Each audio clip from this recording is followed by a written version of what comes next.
आप जैसे लोग ह्यूमन राइट्स या पीस की बात करने वाले लोग खुद को कैसे महसूस करते हैं, कैसे फील करते हैं अभी के इंडिया में? मुझे तो बहुत कोई ऐसा ग्राउंड पे नजर नहीं आता। जो नॉर्मल डेवलपमेंट पहले भी होते थे वो हो रहे हैं। बहुत कुछ बदल गया है, ऐसा दिखाई नहीं देता है। सुप्रीम कोर्ट की जजमेंट पे बहुत उम्मीद है यहाँ के लोगों को। आपकी ऑब्जर्वेशंस एंड एनालिसिस या आपकी जो असेसमेंट है क्या कहती है कि जो सेंट्रल गवर्नमेंट है वो इस वक्त जम्मू कश्मीर या स्पेशली कश्मीर को किस प्रिज्म से देखती है? मैं कभी गवर्नर्स रूल को परमानेंट अरेंजमेंट नहीं मानूंगा। ये स्टेटहुड देना चाहिए, इलेक्शंस जल्दी से जल्दी होना चाहिए। इसके लिए इतना क्यों इंतजार करवा रहे हैं? आप इस खामोशी को किन अल्फाज में बयान करेंगे? बातचीत कभी रोकनी नहीं चाहिए, उससे ही संबंध अच्छे हो सकते हैं। Dialogue the essence of democracy. हमने इतनी जंग कर ली है इंडिया और पाकिस्तान में, किसी का भला नहीं हुआ है। यहाँ बहुत कुछ बदल चुका है। जस्टिस कहाँ पे आपको लग रहा है और इनजस्टिस कहाँ पे आप फील करते हैं? लेफ्टिस्ट राइटिस्ट की बात हो रही है, आप इस पे बिलीव करते हैं? राइट विंग लेफ्ट विंग, हमारे देश में लेफ्ट राइट के बीच में जो फर्क है वो तो सामने दिखाई देता है। बीजेपी है ये बेसिकली आरएसएस रूलिंग पार्टी है। मुल्क को एक अखंड भारत हिंदू राष्ट्र बनाने की कोशिश की जा रही है। Hello and welcome to the programme open talk. नाज़रीन, 5 अगस्त 2019 के बाद जम्मू कश्मीर स्पेशली कश्मीर वैली में बहुत कुछ बदल चुका है। ये दावा है बीजेपी लेड सेंट्रल गवर्नमेंट का। ओपी शाह भारत की एक रिनाउंड, एक prominent personality, centre for peace and progress के चेयरमैन है, ट्रैक टू डिप्लोमैट और इसके अलावा सोशल एंड पीस एक्टिविस्ट है। और ख़ासकर भारत पाकिस्तान के दरमियान जो रिश्ते हैं, जो ताल्लुकात है, इसको हमेशा इन्होंने एडवोकेसी की है। और आज इस वक्त ये श्रीनगर कश्मीर में है। बहुत बहुत शुक्रिया, थैंक यू सर आपके टाइम का। आप कश्मीर वैली आए हैं, कितने दिन से है यहाँ पे, पहले ये बताएं। मुझे 3 दिन हो गए आज। मैं 24 को आया था और आज 27 है। अभी जी, अभी कुछ लोगों से मुलाकातें ज़रूर हुई होंगी। पॉलिटिकल लीडर से भी हुई है, सोशल एक्टिविस्ट से भी है, प्रोफेसर से भी है, डॉक्टर से भी है एंड मीडिया पर्सन से भी हुई है। कहा जाता है कि 5 अगस्त 2019 के बाद कश्मीर में बहुत कुछ बदल चुका है। आज चूँकि आप कश्मीर में हैं, ऑन ग्राउंड है, ज़मीनी हालात से आप देखें, क्या कुछ लग रहा है आपको, क्या चेंज आई है यहाँ पे? मुझे तो बहुत कोई ऐसा ग्राउंड पे नजर नहीं आता। जो नॉर्मल डेवलपमेंट पहले भी होते थे वो हो रहे हैं। लेकिन ऐसा कहूँ कि बहुत कुछ बदल गया है, ऐसा दिखाई नहीं देता है। वो जो यहाँ रेगुलर रहते हैं उनको ज़्यादा मालूम होगा, आप इसके बारे में ज़्यादा बता सकते हैं। लेकिन मैं जितना देख पाया हूँ उसमें नॉर्मल जैसा डेवलपमेंट होता वैसा हो रहा है। और पॉलिटिकल डेवलपमेंट तो पॉलिटिकल एक्टिविटीज़ तो यहाँ खास होती नहीं है। लेकिन व्यक्तिगत तौर से मेरे जितने लोगों से अभी तक बात हुई है और उसमें विभिन्न वर्गों के, डिफरेंट वॉक्स ऑफ लाइफ के लोगों से बात हुई है, उससे ये समझ में आता है कि लोग सुप्रीम कोर्ट के जजमेंट का बहुत एंक्शसली इंतज़ार कर रहे हैं और वो चाहते हैं कि सुप्रीम कोर्ट से उनको ऐसा जजमेंट मिले जिससे कश्मीर में फिर से वही मनाए उस जजमेंट जिस दिन डिक्लेयर हो। आर्टिकल 370 के हवाले से आपने अपने सेंटर में रिसेंटली एक पैनल डिस्कशन भी करवाया था। यहाँ से कश्मीर से कुछ पॉलिटिकल लीडर्स को भी वहाँ पे इनवाइट किया गया था। Personally how do you see कि जो 370 को एब्रोगेट किया गया है, क्या समझते हैं आपके जम्मू कश्मीर में इससे क्या नुकसान आते हैं? एक तो यहाँ के लोगों की फीलिंग हर्ट हुई है। हमारा देश डेमोक्रेसी है, हिंदुस्तान को हम बिगेस्ट पार्लियामेंट्री डेमोक्रेसी कहते हैं, तो उसमें उम्मीद ये की जाती थी कभी भी कोई फैसला हो तो उसमें जनता की राय ले सकें। जनता की राय 370 पे है और 35A पे नहीं ली गई, तो ये एक नाराजगी है, फीलिंग हर्ट है और ये बातचीत में उसका उद्गार किया जाता है। इसीलिए सुप्रीम कोर्ट के जजमेंट पे बहुत उम्मीद है यहाँ के लोगों को। उनको ये लगता है कि ये फैसला ठीक नहीं हुआ था, तो इस सुप्रीम कोर्ट इस जजमेंट को शायद ऐसा जजमेंट दे कि जिससे यहाँ के लोग बड़े खुशी जाहिर कर सकें और हिंदुस्तान के जनतंत्र में उनका विश्वास और बढ़ जाए और यहाँ के इंस्टीट्यूशंस को और इज्जत से देखने लगे। जो करंट हमारे चीफ जस्टिस है या जुडिशरी है हमारी सुप्रीम कोर्ट, आप इसको कैसे देखते हैं और कितना आप एतमाद रखते हैं इन चीज़ों पे? देखिए, जुडिशरी पर इत्मीनान तो रखना ही पड़ेगा, बिना उसके कोई और उपाय नहीं है। और ये तो डेमोक्रेसी का एक बड़ा स्तंभ है। और व्यक्तिगत तौर पे अभी जो चीफ जस्टिस हैं उन्हें के बारे में बाय एंड लार्ज लोगों का एक अच्छा नजरिया उनके बारे में कहते हैं कि वो बड़े ईमानदार हैं, ऑनेस्ट हैं और मेरिट पे जजमेंट देते हैं। वो किसी के इन्फ्लुएंस में आके या किसी और कंसिडरेशन में उनका नहीं होता है। वो बिल्कुल लीगल माइंड है, जुडिशियल माइंड है, ऑनेस्ट हैं, फ्रैंक हैं और बोल्ड हैं। तो इसलिए बहुत लोग उनसे उम्मीद करते हैं कि उनके जजमेंट्स जो होते हैं वो फेयर एंड इक्विटेबल होते हैं। ये जो कहा गया कि after the abrogation of 370 normalcy है, पीस है, डेवलपमेंट हो रही है। 70 इयर्स जो पॉलिटिकल पार्टीज नहीं कर पाई वो हो रहा है आज कल। इवन कि आज 8 मुहर्रम है, 33 इयर्स यहाँ पे जो 8 मुहर्रम का जो प्रोसेशन होता था उस पर बैन था, आज उस बैन को भी हटा दिया गया। सो डू यू थिंक कि ये एक पॉजिटिव साइन है और वाकई जो गवर्नमेंट ने किया डेवलपमेंटल या सिक्योरिटी सिनेरियो में इसमें बहुत सारी चेंज आई है? ये कहना कि कुछ भी नहीं हुआ 4-5 अगस्त 2019 के बाद वो सत्य से परे होगा।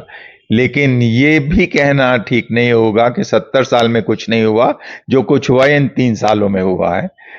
ये इकोनॉमिक डेवलपमेंट एक कंटिन्यूअस प्रोसेस होता है और चूंकि हमारा डेमोक्रेसी में विश्वास है तो और हम समझते हैं कि democratic way is the best way, उससे ही तरक्की होती है और लोगों के विश्वास भी हासिल किया जाता है। इसलिए मैं कभी गवर्नर्स रूल को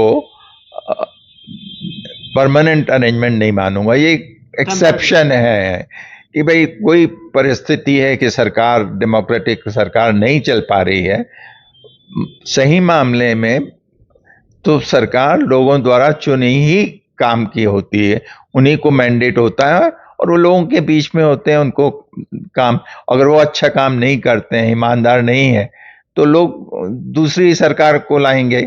तो ये मेरा बिल्कुल सोच ये है कि गवर्नर्स रूल टेम्पररी हो सकता है, एक किसी मजबूरी में लिया जा फैसला होता है, लेकिन ये परमानेंट नहीं होता।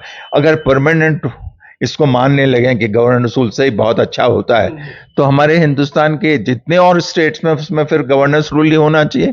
वहाँ इलेक्टेड गवर्नमेंट क्यों होनी चाहिए? अगर गवर्नर रूल पीपल्स रूल से ज़्यादा हो जाए, इलेक्टेड लोगों के से ज़्यादा अच्छा काम कर सकता है तो फिर तो डेमोक्रेसी की आवश्यकता नहीं, इलेक्शन की आवश्यकता नहीं, उस पर इतने खर्च जो होता उसकी कोई आवश्यकता नहीं। लेकिन लंबे समय में जनरली इलेक्टेड गवर्नमेंट ही अच्छा काम करती हैं, लोगों के बीच में रहती हैं, और वो अच्छा काम नहीं करे तो उनको बदला जा सकता है। हमको मौका मिलता है, चुनाव जब आते हैं तो हम किसी सरकार के कामकाज से खुश नहीं हैं तो हम दूसरे दल की सरकार को लाने का पावर रखते हैं। यही डेमोक्रेसी की ब्यूटी है। कहा जाता है कि वर्ल्ड की सब बिगेस्ट डेमोक्रेसी इंडिया है, तो करंट जो डेमोक्रेसी है, व्हाट वुड योर रिएक्शन? देखिए, मैं ये मानता हूं कि हिंदुस्तान में डेमोक्रेसी है, इसमें कोई शक नहीं है, लेकिन खामियां हैं और उन खामियों को भी डेमोक्रेटिक मींस के द्वारा ही ठीक करना होगा। वही एक रास्ता है। डिक्टेटरशिप या कोई राजाओं का राज, वो कोई आज के माहौल में वो कोई रास्ता नहीं है। तो गवर्नेंस रूल जैसे मैंने आगे कहा कि ये एक्सेप्शन है, कभी लगाया जा सकता है जब परिस्थिति चुनी हुई सरकार चलाने की नहीं होती है, बट बहुत शॉर्ट टर्म का होना चाहिए। ये परमानेंट अरेंजमेंट कभी भी नहीं सोचना चाहिए, कितना भी अच्छे गवर्नर हो, क्योंकि वो चुने हुए नहीं होते हैं, लोगों के बीच में नहीं जा सकते हैं, जिस तरह से इलेक्टेड एमएलए जाके घूम सकते हैं, करते हैं। तो इसलिए राज उन्हीं का होना चाहिए, इलेक्टेड रिप्रेजेंटेटिव्स का ही। सर, आपकी ऑब्जर्वेशंस एंड एनालिसिस या आपकी जो असेसमेंट है, क्या कहती है कि जो सेंट्रल गवर्नमेंट है वो इस वक्त जम्मू कश्मीर या स्पेशली कश्मीर को किस प्रिज्म से देखती है?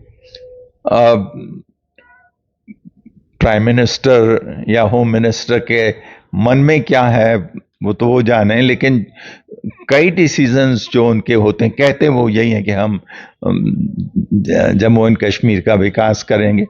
तो उनसे ये उम्मीद की जाती है कि भाई यहाँ की जो मेजर पॉलिटिकल बातें हैं उनको तो विदाउट फर्दर डिले करना चाहिए, स्टेटहुड देना चाहिए, इलेक्शंस जल्दी से जल्दी होना चाहिए। इसके लिए इतना क्यों इंतजार करवा रहे हैं?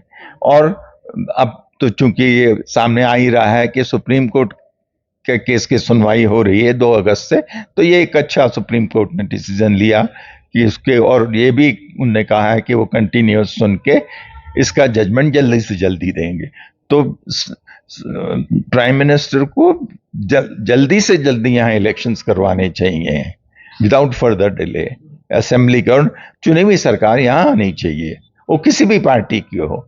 फेयर एंड फ्री इलेक्शंस होने चाहिए, लोगों को इन्वॉल्वमेंट होना चाहिए, और ऐसा लगना चाहिए यहाँ की आवाम को कि डेमोक्रेसी सही मामले में यहाँ प्रिवेलेंट है। अभी जो यहाँ कश्मीर में खामोशी है, एक टाइम पर हम देखते थे कभी हुर्रियत कॉन्फ्रेंस, जो हमारा सेपरेटिस्ट लीडरशिप थी यहाँ पे, वो सड़कों पे निकलते थे, कभी यहाँ की यूथ सड़कों पे एहतजाज के लिए निकलते थे। अभी खामोशी है, आप इस खामोशी को किन अल्फाज में बयान करेंगे? मैं फील करता हूँ कि किसी भी डेमोक्रेटिक कंट्री में राइट टू प्रोटेस्ट और सरकार से अलग अपना मत देना ये होना चाहिए।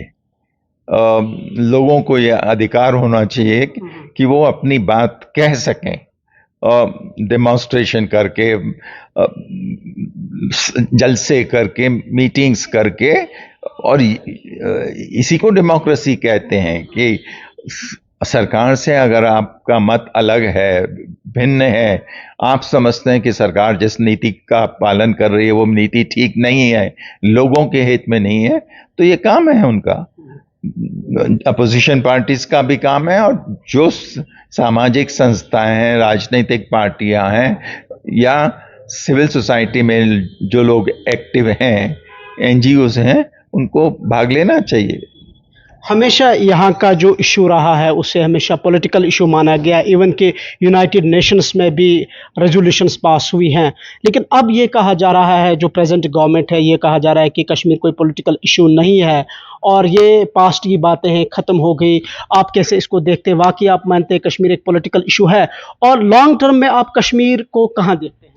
देखिए, ये केवल ये सरकार ही नहीं, इसके पहले भी जितनी सरकारें थी उनने सबने ये कहा है कि जम्मू और कश्मीर भारत का अभिन्न अंग है, और एक्सेशन हो गया है। ये कोई नई बात ये सरकार कह रही है और ये कह रही है कि हमने इंटीग्रेशन किया है और कोई नहीं। ये तो हमेशा से भारत सरकार का, जो भी पार्टी रही हैं 1947 से आज तक जितने भी पार्टीज ने, सबको भारत का अभिन्न अंग मांगा है। लेकिन ये भी है, सच है कि यहाँ जितने विचारक हैं हमारे सब कॉन्टिनेंट में, उनको लगता है कि भारत और पाकिस्तान के संबंध अच्छे नहीं हैं, नॉर्मल सी नहीं है। तो सब चाहते हैं और सबके इंटरेस्ट में है, जम्मू एंड कश्मीर के लोगों के और पूरे भारत के लोगों की इंटरेस्ट में, और पाकिस्तान के लोगों के इंटरेस्ट में, पाकिस्तान की सरकार के इंटरेस्ट में यह है कि हम बातचीत के माध्यम से हमारे मन में जो हैं वो अपना पक्ष रखेंगे, हम अपना पक्ष रखेंगे और वस्तु स्थिति को, एक दूसरे के कंपल्शंस को, एक दूसरे के लिमिटेशंस को समझेंगे और रास्ता निकालेंगे। ये ठीक है, पाकिस्तान का जम्मू एंड कश्मीर के लेके एक अलग पॉइंट ऑफ व्यू है, इंसाफ है। भारत सरकार का, भारत के लोगों का वो अलग है, लेकिन बातचीत कभी रोकनी नहीं चाहिए, उससे ही संबंध अच्छे हो सकते हैं। Dialogue is the essence of democracy और इसको रखना बहुत जरूरी है। यही उनके इंटरेस्ट में, पाकिस्तान के इंटरेस्ट में भी है, इंडिया के भी इंटरेस्ट में है और सबके इंटरेस्ट में है कि हमारी गुफ्तगू चली नहीं चाहिए। ये दुर्भाग्य है कि आज के दिन पाकिस्तान का हाई कमिश्नर दिल्ली में है, इंडिया का हाई कमिश्नर इस्लामाबाद में। ये बहुत अच्छी बात नहीं है। हमारे रिलेशंस अच्छे नहीं हैं, हमारा भी संबंध बहुत अच्छा नहीं है, लेकिन इसको ठीक करना चाहिए। आप हमेशा इस चीज़ की एडवोकेसी करते आए हैं कि दोनों कंट्रीज़ के बीच में डायलॉग शुरू हो, रिलेशंस अच्छे हों, बट इस वक्त जो सिचुएशन है या जो इस वक्त पाकिस्तान की गवर्नमेंट है या फिर इंडिया में गवर्नमेंट जो बीजेपी की सरकार है, ऐसी सिचुएशन में आपको लगता है कि हमारी यहाँ जो गवर्नमेंट है इंडिया में इस मूड में है कि रिलेशंस जो डायलॉग हो उसको रेस्टोर किया जाए? देखिए, सरकारें अपना स्टैंड बदलती भी हैं। ये नहीं होता है कि आज जो सोच रहे हैं वही परमानेंट फाइनल है, और डायलॉग तो हमेशा होना चाहिए। देखिए, लड़ाई भी कर लें, जंग भी कर लें, उसके बाद भी तो कुर्सी पे बैठना ही पड़ेगा, टेबल पे बैठना ही पड़ेगा। हमने इतनी जंग कर ली है इंडिया और पाकिस्तान में, किसी का भला नहीं हुआ है। उनके पुराने विदेश मंत्री जो मेरे मित्र हैं, खुर्शीद महमूद कसूरी साहब, वो ये कहते हैं कि वी हैव फॉट 4 wars। न हम भारत से कोई 1 इंच जमीन ले पाए, न भारत हमसे कोई 1 इंच जमीन ले पाया। तो हमको सारी चीजें बातचीत के माध्यम से उन समस्याओं का समाधान खोजना चाहिए। और एक कोशिश उनके ज़माने में हुई थी कि 4 पॉइंट फार्मूला एक बना था, वो कोई कारण से आगे नहीं बढ़ा। उस फार्मूला को और के माध्यम से और बात की जा सकती है और कोई दोनों जगह के लोगों को लगे कि साहब विन विन सिचुएशन हो दोनों के लिए। दोनों को एक दूसरे की कंपल्शंस, लिमिटेशंस को समझेंगे तो समस्या का समाधान हो जाएगा। यहाँ बहुत सारी रीजनल पॉलिटिकल पार्टीज़ है जिसमें नेशनल कॉन्फ्रेंस है, पीडीपी है, पीपल्स कॉन्फ्रेंस है। कुछ पॉलिटिकल पार्टीज़ क्रिएट हुई आफ्टर द एब्रोगेशन ऑफ 370। तो ये जो पॉलिटिकल सिनेरियो है कश्मीर वैली में या जम्मू कश्मीर में, ये जो मेन स्ट्रीम पॉलिटिक्स का जो स्कोप है, ओपी शाह साहब इसको कैसे देखते हैं? क्या लगता है आपको अब की बार क्या स्कोप होगा इसका? इलेक्शंस होंगे और सब पॉलिटिकल पार्टीज को मौका मिलना चाहिए कि वो अपनी बात लोगों के सामने रख सकें और चुनाव में भाग लें। फैसला तो लोग करेंगे कि किस पार्टी के हाथ में सत्ता दी जाए, इट्स पीपल्स चॉइस, और उससे ही लोग ही फैसला करेंगे कि कौन पार्टी को मंजूर करते हैं। और फिर प्रोसेस ऑफ एलिमिनेशन भी हो जाता है। जब बहुत ज़्यादा पार्टियां होती हैं तो लगता है कि बहुत भीड़ हो गई है, तो लोग अपने आप ही फैसला कर देते हैं कितनी पार्टियां रहेंगे, किन की रेलिवेंस है, किन की नहीं है। ये अधिकार लोगों के ऊपर छोड़ाना। Peoples have right to choose whomever they wish to choose। Sir, आप एक पीस एनालिस्ट भी हैं। मैं आपके सामने 2 चीज़ें रखूंगा, जस्टिस एंड इनजस्टिस। यहाँ बहुत कुछ बदल चुका है। जस्टिस कहाँ पे आपको लग रहा है और इनजस्टिस कहाँ पे आप फील कर रहे हैं? जहां भी लोगों की बात सुनी नहीं जा रही है और कोई भी सरकार फैसला ले बिना सुने, वो इनजस्टिस कहेंगे। लोगों को इन्वॉल्व करके, उनकी बात सुन के, उनसे बातचीत करके और उनकी समस्याओं को सुन के समाधान होना चाहिए। डायलॉग का प्रोसेस जस्टिस को लाता है और बिना बातचीत के अगर हम बात रखते हैं, बात नहीं करेंगे और हम ही फैसला थोपेंगे, उससे इनजस्टिस के लाने की संभावना हो जाती है। इस सिनेरियो में आप क्या देखते हैं, डेवलपमेंटल इशू यहाँ का और पॉलिटिकल इशू यहाँ का? दोनों। पॉलिटिक्स का मतलब ही है लोगों के समस्याओं का समाधान, उनके डेवलपमेंट करना। पॉलिटिक्स का मतलब क्या है? ऐसी प्रणाली, ऐसा मेथड्स अडॉप्ट हो जाए काम का कि जिससे लोगों का भला हो। डेवलपमेंट तो मस्ट है, उसके बिना तो कोई रास्ता ही नहीं है। तो इसलिए ये अलग चीजें नहीं है। Politics and development have to go together. Politics for the purpose of ruling without any consideration for people has no meaning. Politics जब तक लोगों के भले के लिए नहीं हो तो उस राजतंत्र का क्या फायदा? Politics is for people. तो इसीलिए आवश्यकता इस बात की है कि हम दोनों चीजों का ध्यान रखें, और डेवलपमेंट भी पीपल्स ओरिएंटेड होना है। डेवलपमेंट उस तरह का हो जिससे समाज का जो लास्ट व्यक्ति है उसको फायदा हो सके, सोसाइटी एज ए होल को, जिसका केवल राजा डिसाइड करे डेवलपमेंट, वो शायद बहुत अच्छा डेवलपमेंट नहीं होता। जिसमें पीपल्स इन्वॉल्वमेंट होता है, उनकी रजामंदी होती है, उससे समाज का विकास होता है। ओपी साहब, एक तरफ अफगानिस्तान में तालिबान का टेक ओवर, दूसरी तरफ चाइना के कुछ मिस एडवेंचर्स लद्दाख में, तीसरी तरफ हम देख रहे हैं कि पाकिस्तान पे ये इल्ज़ाम आयद किए जा रहे हैं कि वो इन्फिल्ट्रेशन कर रहे हैं यहाँ पर, और कश्मीर में अमन को, जो यहाँ पीस है उसमें वो डिस्टर्बेंस क्रिएट करने की कोशिश कर रहे हैं। इस पूरे खित्ते में, इस पूरे जो हमारा जो साउथ एशिया है, इसमें अब कश्मीर को 3 न्यूक्लियर कंट्रीज के बीच में क्या कुछ आपकी असेसमेंट है, क्या कुछ आपकी ऑब्जर्वेशन है, इम्पैक्ट क्या? जो आपने समस्या सामने रखी है वो है, दैट्स ए रियलिटी। अब उससे कोई नकारा नहीं जा सकता है। इसीलिए बार बार मेरे जैसे लोग कहते हैं डायलॉग की बात, वो इसीलिए और ज़रूरी होता है कि हमारा जो एनवायरनमेंट है बहुत अच्छा नहीं है। अंतर्राष्ट्रीय परिप्रेक्ष्य में भी समस्याएं बढ़ रही हैं। उनको ध्यान में रख के हिंदुस्तान और पाकिस्तान के संबंध को ठीक कराना बहुत ज़रूरी है, उनको सामान्य बनाना बहुत ज़रूरी है।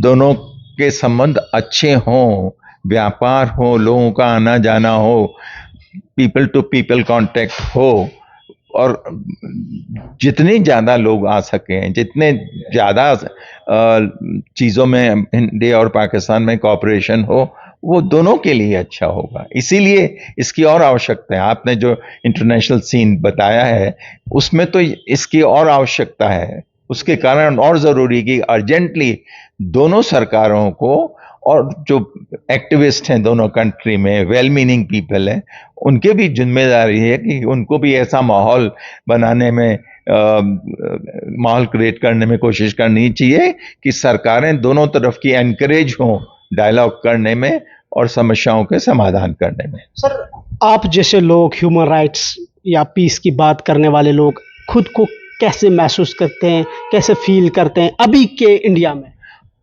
ये हम लोग को चैलेंजेस हैं।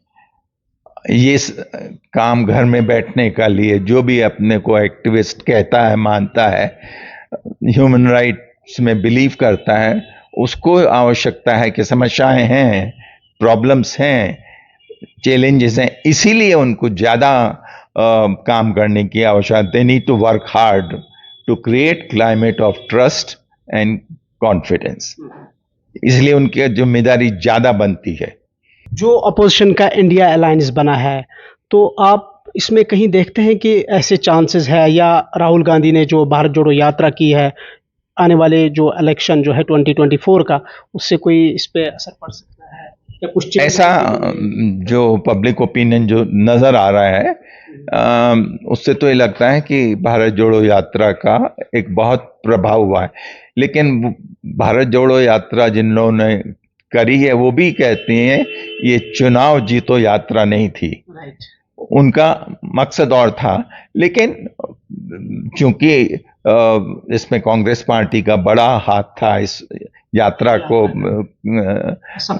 सफल बनाने में, तो स्वाभाविक है कि इसका कुछ फायदा उनको मिलेगा।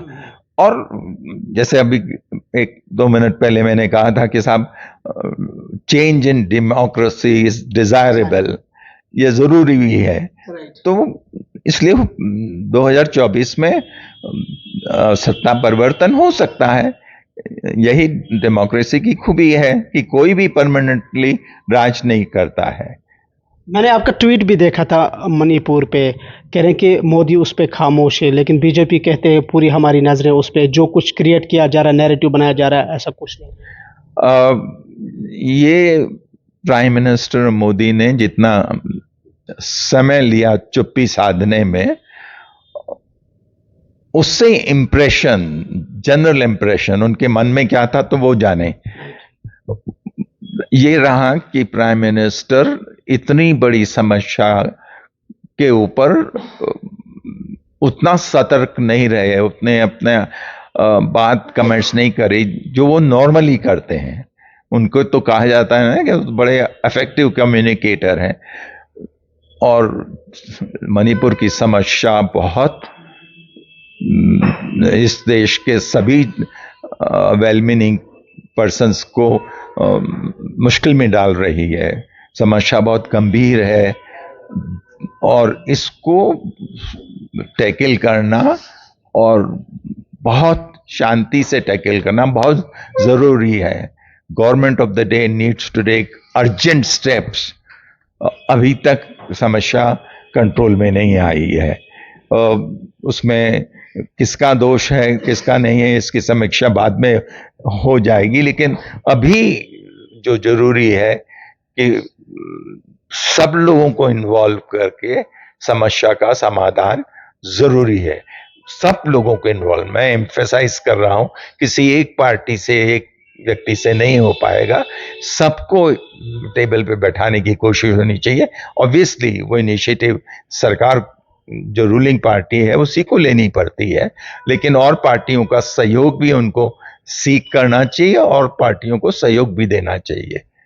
कंट्री में इस वक्त लेफ्टिस्ट राइटिस्ट की बात हो रही है, आप इस पे बिलीव करते हैं या कैसे देखते हैं आप ये जो राइट विंग लेफ्ट विंग है? मेरा ख्याल बहुत ज्यादा इस पर हमारे देश में लेफ्ट राइट के बीच में जो फर्क है वो तो सामने दिखाई देता है। अभी जो सबसे ज्यादा जरूरी है कि कम्युनल हार्मनी बनी रहे और उसमें सबका, लेफ्ट राइट सबका इन्वॉल्वमेंट हो, और जो कटुता आ रही है विभिन्न धर्म के मानने वाले लोगों के बीच में, उसका जल्दी से जल्दी निराकरण होना जरूरी है। Climate of trust and confidence को लाना बहुत जरूरी है। बहुत से मुद्दों पर विभिन्न धर्मों के मानने वाले लोगों के बीच में तनाव रहा है। कोशिश होनी चाहिए सबकी, और रिस्पॉन्सिबिलिटी ऑब्वियसली रूलिंग पार्टी की ज्यादा होती है, कि हम सद्भाव और भाईचारे का वातावरण इस देश में पैदा करें और उसको बराबर के लिए रखें, हमेशा के लिए रखें। इस वक्त सर कुछ ऐसे भी ह्यूमन राइट्स एक्टिविस्ट्स हैं या कुछ सोशल एक्टिविस्ट्स, पॉलिटिकल इवन के कुछ पॉलिटिकल लीडर्स भी हैं, यहाँ से भी आवाज़ें उठ रही हैं कि जो बीजेपी है ये बेसिकली आरएसएस रूलिंग पार्टी है और ये कोशिश है कि मुल्क को एक अखंड भारत या हिंदू राष्ट्र बनाने की कोशिश की जा रही है। हिंदुस्तान बहुत बड़ा मुल्क है, यहाँ पर विभिन्न भाषाओं के बोलने वाले, विभिन्न धर्मों के मानने वाले, विभिन्न जातियों के लोग रहते हैं। इस देश को एक रखने के लिए, इस देश की तरक्की करने के लिए आवश्यक है, जरूरी है कि यहाँ सही मामले में सेक्युलरिज्म को पनपाया जाए। Secularism should be followed by everyone in letter and spirit. हर व्यक्ति को, हर पार्टी को, हर प्रांत के लोगों को सेक्युलरिज्म को पूर्ण रूप से मानना चाहिए। स्पिरिट में भी, लेटर में भी, तभी इतना बड़ा देश खुशहाल रह सकता है, शांति में रह सकता है और प्रगति कर सकता है। लास्ट पे सर ये बताएं, आप कश्मीर से वापस अपने घर की तरफ जाएंगे, क्या कुछ यादें हैं आज यहाँ देख के, जो आपने सब कुछ महसूस किया है, फील किया है ऑन ग्राउंड, और घर पहुँच के, या आप चूँकि पीस एंड प्रोग्रेस सेंटर के चेयरमैन भी है, क्या कोई ऐसा डिस्कशन पैनल या कोई ऐसी मीटिंग होगी इस हवाले से जो भी आपने यहाँ पे असेसमेंट किया है? मीटिंग्स पहले भी हुई हैं और आपने भी जिक्र किया उन मीटिंग्स का। मीटिंग्स कंटिन्यू होगी और मैं यहाँ से जम्मू जा रहा हूँ, फिर दिल्ली में रहूँगा, तो वहाँ इस संबंध में फॉर्मल इनफॉर्मल डिस्कशंस होंगे कई तरह के लोगों से। जो भी मुझे लगता है बातचीत करने के बाद लगता है कुछ इनिशिएटिव लेने की आवश्यकता है, सरकार से रिक्वेस्ट करने की आवश्यकता, वो किया जाएगा। Thank you so much for your valuable time. Thank you. तो नाज़रीन, ये थे हमारे साथ ओपी शाह साहब, जो track two diplomat, social and peace analyst हैं। इसके अलावा विजनरी पर्सन है, एक इंटेलेक्चुअल है, और मुल्क की सियासत के साथ साथ पूरे वर्ल्ड की सियासत पर इनकी गहरी नज़र है, और ह्यूमन राइट्स और पीस पर इनका ज़्यादा फोकस रहा है। और डिटेल्ड गुफ्तगू आज इनने की हमारे साथ, चूँकि ये कश्मीर में है और ऑन ग्राउंड इनने क्या देखा और मुल्क में क्या कुछ हो रहा है, इस पर इनकी क्या ओपिनियन है और कैसे इसको ये महसूस करते हैं, आपने इस हमारे प्रोग्राम में देखा। अगले प्रोग्राम में एक और अहम शख्सियत के साथ हाजिर खिदमत होंगे, तब तक के लिए अल्लाह हाफ़िज़।